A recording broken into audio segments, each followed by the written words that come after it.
இன்னைக்கும் பர்த்டே பார்ட்டிக்கு போலாமா? கடந்த 3 நாளா அடுத்தடுத்த பர்த்டேவா செலிப்ரேட் பண்ணிட்டு இருக்கோம். இன்னைக்கும் கிளம்பியாச்சுங்க. அங்க ரீச் ஆனதும் பாத்தீங்கன்னா, அவங்க சமையல் வேலையெல்லாம் பார்த்துட்டு இருந்தாங்க. குட்டீஸ்லாம் நல்லா விளையாண்டுட்டு இருந்தாங்க. அதுக்கப்புறம் சூப்பரா கேக் கட் பண்ணிட்டு இருந்தோம். குழந்தைங்களோட முகத்துல எவ்வளவு எக்ஸைட்மெண்ட்ட பாருங்களேன். இவங்க பாத்தீங்கன்னா, ரீசென்ட்டா இந்த ஃபேமிலி எங்க கூட ஃப்ரெண்ட்ஸ் ஆயிட்டாங்க.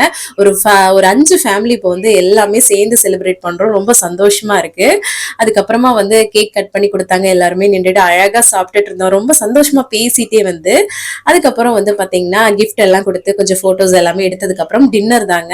சூப்பரா எல்லாரும் ரவுண்டா உட்காந்து பேசிட்டு ஜாலியா சாப்பிட்டோம். ரொம்ப ஃபன்னா இருந்தது. அதுக்கப்புறம் நல்ல ஒரு வைப் பண்ணிட்டு அதுக்கப்புறம் நல்லா சாங்கை போட்டு சூப்பரா டான்ஸ் பண்ண ஆரம்பிச்சிட்டோம். நாங்க ஒரு சைடு ஆட, அதுக்கப்புறம் ஜென்ஸ் எல்லாம் ஆட ரொம்ப சூப்பரா இருந்தது. இந்த பாட்டுலாம் பாத்தீங்கன்னா வாடி போட்ட பிள்ளை அந்த சாங் எல்லாம் பண்ணி ரொம்ப ரீக்ரியேட் எல்லாம் பண்ணிட்டு இருந்தோம். இதெல்லாமே யூடியூப்ல ஷேர் பண்ணிருக்கேன் பாருங்க. அதுக்கப்புறம் கிளம்பியாச்சுங்க. தேங்க்ஸ் ஃபார் வாட்சிங். பாய்.